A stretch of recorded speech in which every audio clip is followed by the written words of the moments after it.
Maria Santos wiped the sweat from her forehead as she walked through the dusty training ground. The sun beat down mercilessly on the military base in Texas, and the heat made everything shimmer like a mirage. She carried her grandfather's old hunting rifle, the metal worn and scratched from decades of use. The wooden stock had deep grooves where her grandfather's hands had gripped it countless times during hunting trips in the mountains of New Mexico. The other recruits whispered behind her back. She could hear their muffled laughter and see their pointing fingers. Maria was the only woman in this advanced marksmanship program, and she definitely stood out.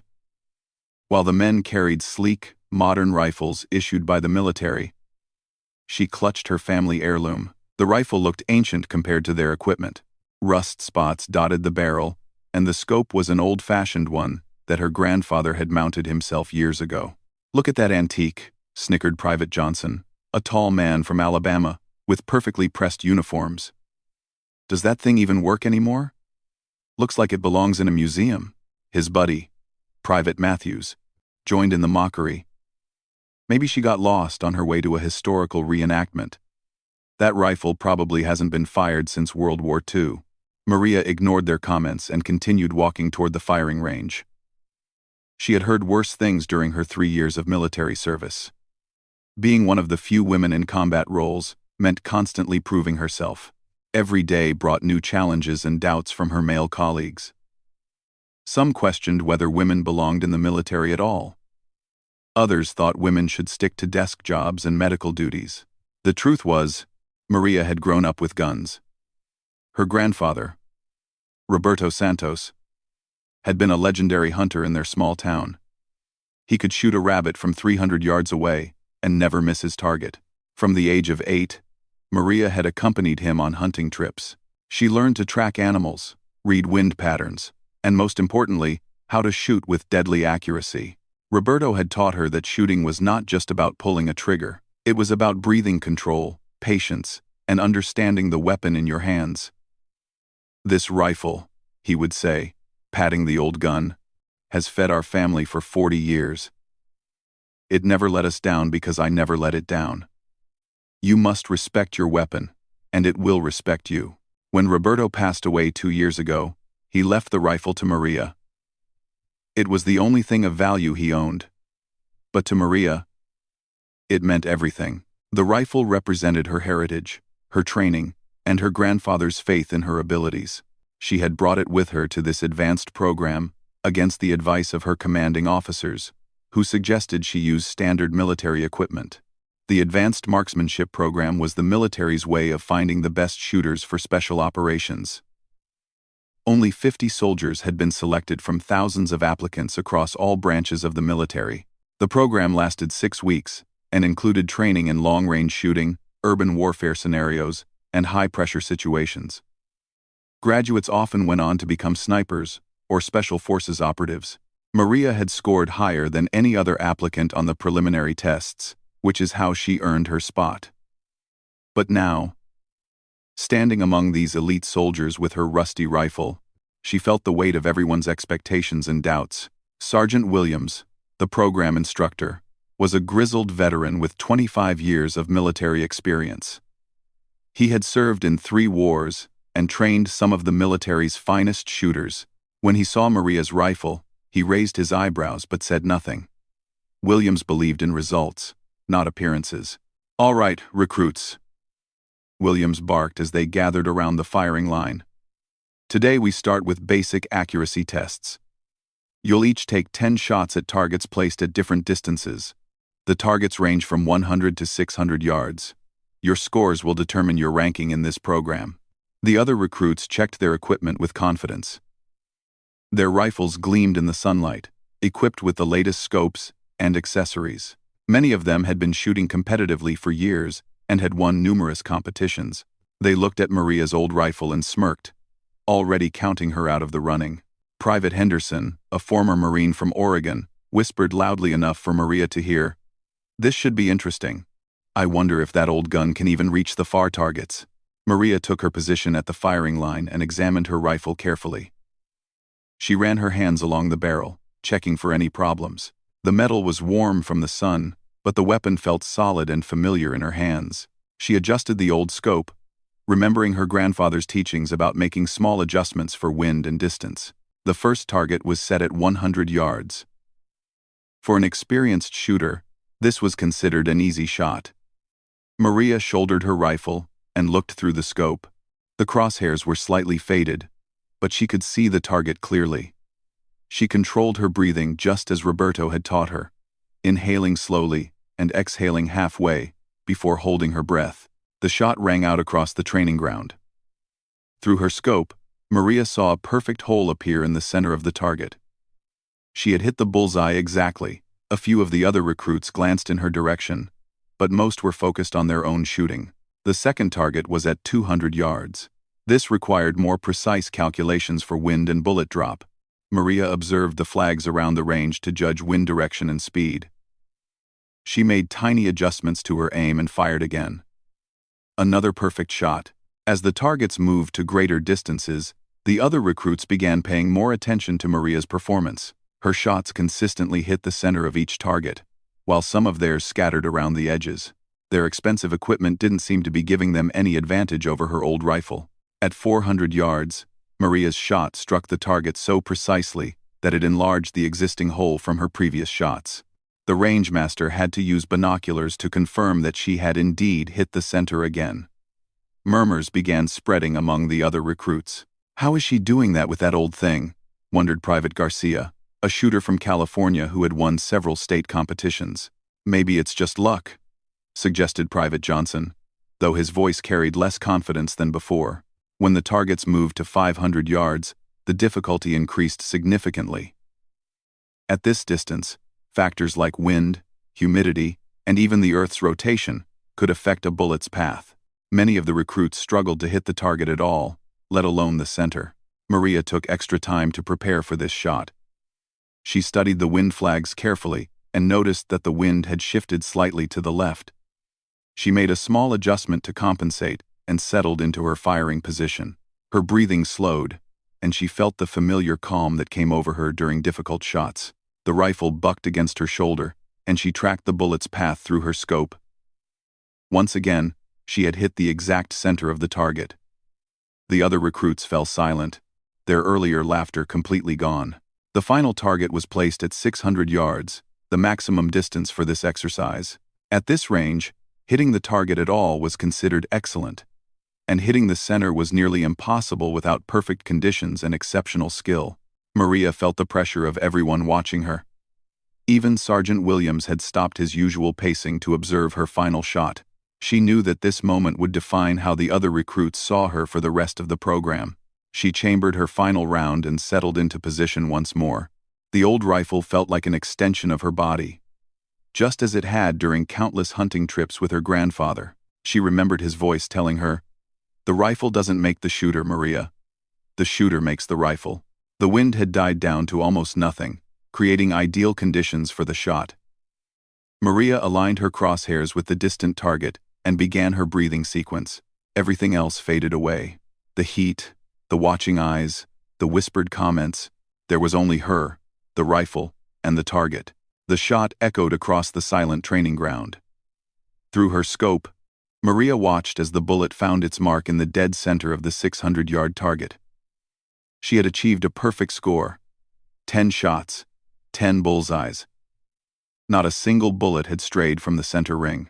The silence that followed was deafening. Even Sergeant Williams seemed stunned. He had trained hundreds of soldiers over the years, and very few had ever achieved perfect scores on their first day, especially not at these distances. The fact that Maria had done it with such an old rifle made it even more remarkable. "Outstanding shooting, Santos," Williams called out, his voice carrying across the range. "That's the best first-day performance I've seen in 15 years. The other recruits stared at Maria with a mixture of respect and disbelief. Their earlier mockery had been replaced by grudging admiration. Private Johnson, who had made the crack about museums, approached Maria as she cleaned her rifle. "I owe you an apology," he said quietly. "That was incredible shooting. I've never seen anything like it." Maria nodded graciously but didn't say much. She had learned long ago that actions spoke louder than words. Her grandfather had always told her to let her shooting do the talking, and today it had spoken volumes. Over the following days, The training intensified. The program included urban combat scenarios, where soldiers had to engage targets while moving through mock city streets. They practiced shooting from helicopters, dealing with hostile crowds, and making split-second decisions about when to fire and when to hold back. Maria continued to excel in every exercise. Her old rifle, which had seemed like such a disadvantage, proved to be perfectly suited for the challenges they faced. While the other recruits struggled with the weight and bulk of their modern weapons in tight spaces, Maria's lighter rifle allowed her to move quickly and accurately. During one urban warfare exercise, the recruits had to clear a building filled with pop-up targets representing civilians and enemies. The challenge was to identify and eliminate only the hostile targets while protecting innocent bystanders. This required not just shooting skill, but quick thinking and excellent judgment. Maria moved through the building like a ghost, her rifle ready but controlled. When an enemy target appeared around a corner, she fired instantly, hitting the target in the vital zone. When civilian targets popped up, she held her fire without hesitation. Her score was perfect. All enemy targets eliminated, no civilian casualties.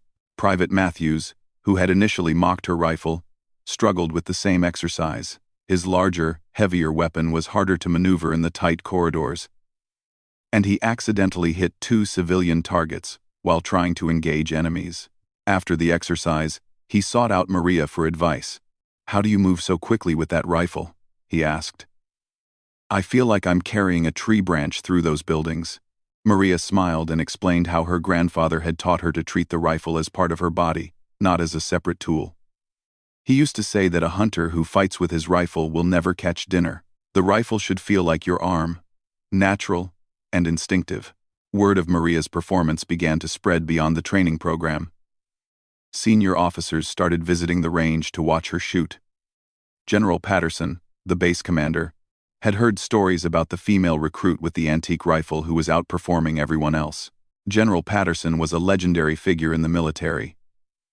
He had commanded troops in major conflicts and was known for his no-nonsense approach to training and combat. He had little patience for soldiers who couldn't perform under pressure, regardless of their gender or background. When the general arrived at the range one afternoon, all training stopped. The recruits snapped to attention as he walked the firing line, inspecting weapons and asking questions about the program. When he reached Maria's position, he paused to examine her rifle. "What's the story with this weapon, soldier?" he asked, his voice carrying the authority of decades of command. "Sir, this belonged to my grandfather," Maria replied crisply. "He was a hunter and taught me to shoot. I brought it because it's what I know best, sir." The general turned the rifle over in his hands, noting the wear marks and the scratched finish. "Looks like it's seen some use. Does it still shoot straight?" "Yes, sir, it does." "Show me." The challenge was unexpected, but Maria didn't hesitate. She took her rifle and walked to the firing line. Without being told what target to engage, she chose the most difficult one available. A small target at 800 yards, well beyond the normal training distance. The wind was gusting unpredictably, and the late afternoon sun created challenging visibility conditions. These were not ideal circumstances for precision shooting, especially with an audience of senior officers watching every move. Maria settled into her firing position and began her ritual of preparation. She studied the wind flags, noted the angle of the sun, and made careful adjustments to her scope. The general watched silently, his expression giving nothing away. She chambered around and aligned her crosshairs with the distant target. The wind gusted just as she was about to fire, so she waited for it to settle. Patience was crucial at these extreme ranges. Rushing a shot would guarantee a miss. When the conditions stabilized, Maria took her shot. The rifle's report echoed across the range, and all eyes turned to the distant target. Through binoculars, the rangemaster confirmed what Maria already knew. Another perfect center hit. General Patterson nodded slowly, clearly impressed. "That's fine shooting, soldier." "Who trained you?" "My grandfather, sir. Roberto Santos. He was a hunter in New Mexico." "Olive out." "Alam. Well, he taught you well. Carry on." As the general walked away, Maria could see the other recruits looking at her with new respect. Even the instructors seemed to view her differently. She had just demonstrated her skills under pressure in front of the base commander, using a rifle that most people would consider obsolete. The training program continued for several more weeks, each exercise more challenging than the last. They practiced long-range shooting in adverse weather conditions, engaging multiple targets in rapid succession, and shooting from unstable platforms like moving vehicles. Throughout all these challenges, Maria maintained her position as the top performer in the program. Her consistency was remarkable. Whether shooting in rain, wind, darkness, or daylight, her accuracy never wavered. Other recruits began asking her for tips and advice, completely forgetting their initial skepticism about her equipment. The program's final week included the most difficult test of all, a comprehensive evaluation that combined all the skills they had learned. Recruits would be tested on accuracy, speed, decision-making, and performance under extreme stress. The top performers would be selected for advanced sniper training or special operations units. On the morning of the final evaluation, Maria cleaned and inspected her rifle one last time. The old weapon had performed flawlessly throughout the program, never jamming or misfiring. She thought about her grandfather and how proud he would have been to see his rifle being used to serve their country. The final test began before dawn, with recruits being transported to an unknown location in the desert. They were given minimal information about their mission and had to adapt to changing scenarios throughout the day. The stress was intentional. The instructors wanted to see how each soldier performed when exhausted, confused, and under pressure. Maria's first challenge involved engaging targets at extreme range while lying in the sand under the scorching desert sun. The heat created shimmer effects that made it difficult to see the targets clearly. Sweat dripped into her eyes, and the hot sand burned through her uniform.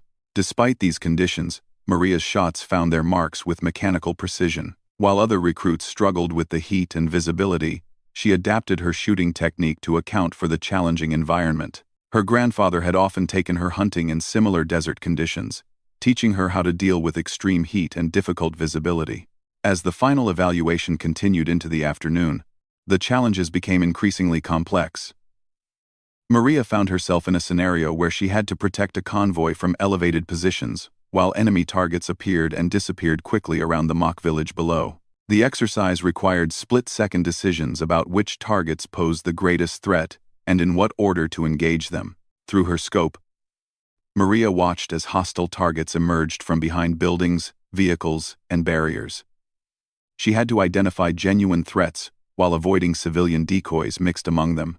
Her rifle cracked steadily as she eliminated targets in order of priority, each shot precise and deliberate. The stress of the situation was enormous.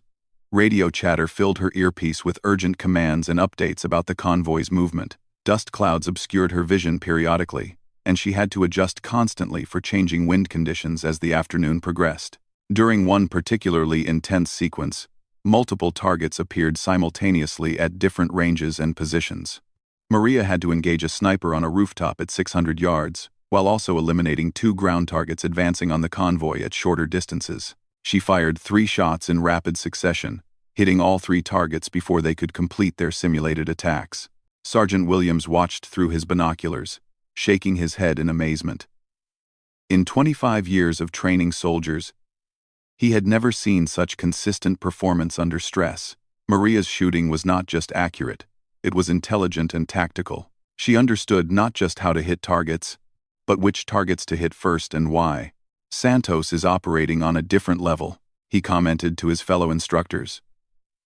"Most recruits focus so hard on accuracy that they lose sight of the bigger picture. She's managing multiple threats while maintaining perfect shot placement." The final challenge of the day came without warning. As Maria was cleaning her rifle after the convoy exercise, an instructor approached with urgent news. A high-value target had been spotted in a building complex 2 miles away, but the situation was complicated by the presence of hostages and civilians in the area. This was the ultimate test. A scenario that required not just shooting skill, but judgment, patience, and moral courage. Maria would have to identify and eliminate specific targets, while ensuring the safety of innocent people in a complex, fluid situation. She was transported to a position overlooking the target area, and given basic information about the mission. Through her scope, she could see figures moving in and around the buildings, but identifying friend from foe would require careful observation and perfect timing. General Patterson had returned to observe this final test personally. He positioned himself behind the firing line with other senior officers, all watching to see how the recruits would handle this ultimate challenge. The general was particularly interested in Maria's performance, having been impressed by her earlier demonstration. As Maria settled into her final firing position, she thought about all the lessons her grandfather had taught her. Roberto had always emphasized that shooting was about more than hitting targets. It was about making the right decisions at the right time. The most important shot, he used to say, is sometimes the one you don't take. Through her scope, Maria observed the target area carefully. She identified several hostile figures, but they were positioned close to windows where civilians might be present. Rushing the shots could result in tragic mistakes. She would have to wait for clear opportunities, even if it meant allowing some targets to move to new positions. The first clear shot presented itself when a hostile figure moved onto an open balcony, well away from any civilian areas. Maria's rifle spoke once, and the target dropped immediately. One down, several to go. The next target required more patience. A sniper was visible in a window, but civilian movement in nearby windows made a shot too risky. Maria watched and waited, her finger resting lightly on the trigger, ready to fire the moment conditions were right. Minutes passed like hours as Maria maintained her position, sweat dripping steadily despite the cooling evening air. Other recruits in similar scenarios had already taken their shots, some successfully and others with tragic results for the simulated civilians. Finally, the hostile sniper moved to a position where Maria could engage safely. Her shot was perfect, eliminating the threat without endangering any innocent people in the area. The exercise controllers confirmed another successful engagement. As the sun set over the desert, the final evaluation concluded. The recruits were exhausted, dehydrated, and covered in sand, but they had completed the most challenging test of their military careers. Results would be announced the following morning, but Maria already knew she had given her best performance. That evening, as the recruits cleaned their weapons and equipment, the atmosphere was different from the beginning of the program. The initial competitiveness and mockery had been replaced by mutual respect and camaraderie. They had all been pushed to their limits and had seen what each person was truly capable of achieving. Private Johnson approached Maria as she carefully cleaned her grandfather's rifle. "I wanted to thank you," he said quietly. "Watching you shoot taught me things about patience and precision that I never understood before. You never got rattled, no matter how hard they pushed us." Similar conversations happened throughout the evening. Recruits who had initially dismissed Maria because of her old rifle now sought her advice and friendship. They had learned that equipment was only as good as the person using it, and that skill, training, and mental toughness mattered more than having the latest technology. The next morning, General Patterson himself announced the results of the Advanced Marksmanship Program. The ceremony was held in the base's main auditorium, with families and fellow soldiers in attendance. The general called out the names of soldiers selected for various special assignments, including sniper school and special operations training. When he reached the top of the class, General Patterson paused dramatically. The outstanding graduate of this program, with perfect scores in every category, is Private Maria Santos. The applause was thunderous as Maria stepped forward to receive her recognition. She was not just the top graduate, she had achieved something unprecedented in the program's history by scoring perfectly in every single exercise and evaluation. Private Santos, the general continued, has demonstrated that excellence comes from dedication, training, and respect for your equipment. Regardless of how old or new it might be, she has shown all of us that the weapon doesn't make the warrior makes the weapon. He then did something that surprised everyone in the audience. General Patterson stepped back and saluted Maria, showing the highest form of military respect from a superior to a subordinate. The gesture acknowledged not just her shooting skills, but her character and the way she had conducted herself throughout the program. As the ceremony concluded and families gathered to congratulate the graduates, Maria held her grandfather's rifle and thought about how proud Roberto would have been. The old weapon that had fed their family for decades had now opened doors to the most elite units in the military. Sergeant Williams approached her during the reception. "Santos, I've been doing this for 25 years, and I've never seen anything like what you accomplished here. You didn't just win this competition, you redefined what's possible."